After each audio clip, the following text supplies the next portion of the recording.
Hey guys, welcome to Backstage Buzz, where we focus on movie and theater reviews. So if you like what you see, please do hit the subscribe button below and hit the bell button so you'll be notified the next time we upload our videos. So today we're going to do a review of Ford versus Ferrari, directed by James Mangold. Now, James Mangold is a very underrated director as far as I'm concerned.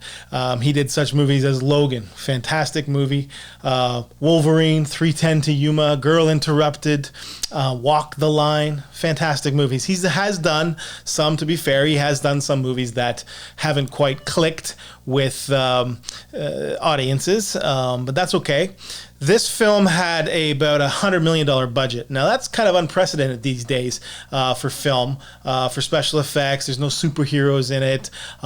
Really good actors, of course, and the storyline. But to do what they've done, if you've seen the flick, to do what they've done with $100 million is pretty much unprecedented. The movie stars Matt Damon as Carroll Shelby, Christian Bale as Ken Miles.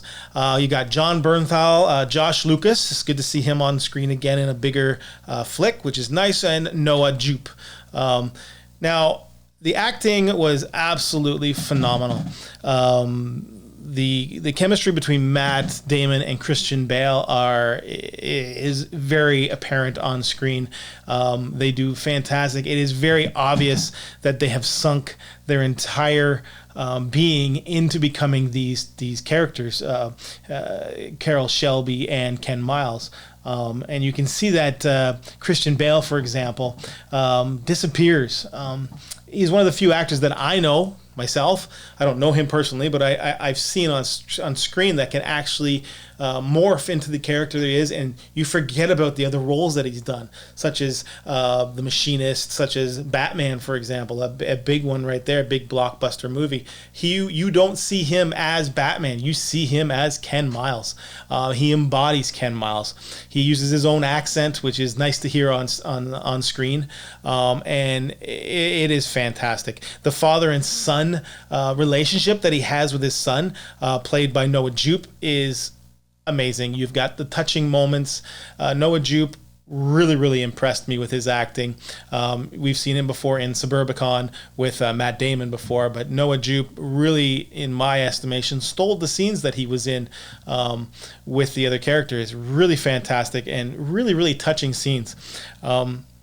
Let's talk about the story. So if you don't know the story, it's based on a true story of Carroll Shelby and Ken Miles in 1966 as they face adversity, both personal and from a corporate world, to build this car that could actually compete with Ferrari and run the 24-hour Le Mans race that Ferrari always used to win.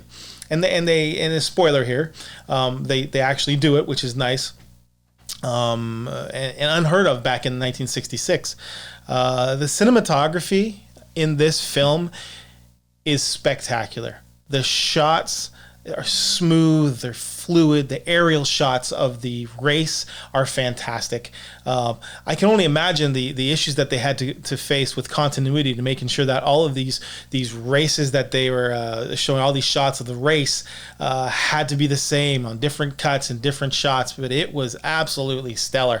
The way they come from behind, they fly into the race, they come from behind the car, they show the front of the car, the side of the car, above the car, in the car.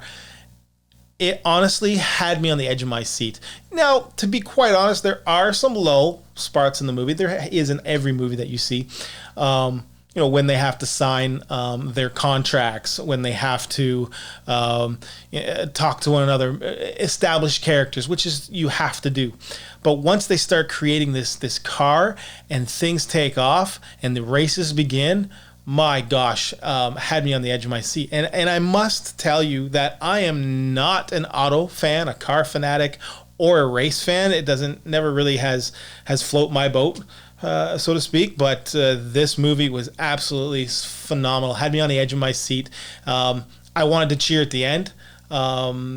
It just made me feel really good.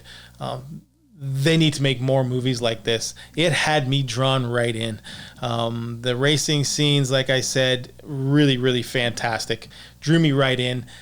153-minute runtime. It did not feel like that. I felt like I was there for an hour because it was so immersive. I had some people that I know see it in a D-Box format, and they said it was spectacular in that. Me, myself, I am not a D-Box or a 3D type of person. I like to see a movie in traditional format on the big screen, sitting down in my lounger watching the movie without anything on my eyes, without any, fancy 3-4D rocking chairs or whatever. So I saw this in your traditional format, but apparently in D-Box it does work. I loved it. I'm going to give this one 4 film reels. Again, 4 film reels. Again, if you like what you see here, please do hit the subscribe button and get buzzed. That's the buzz, and we'll see you next time.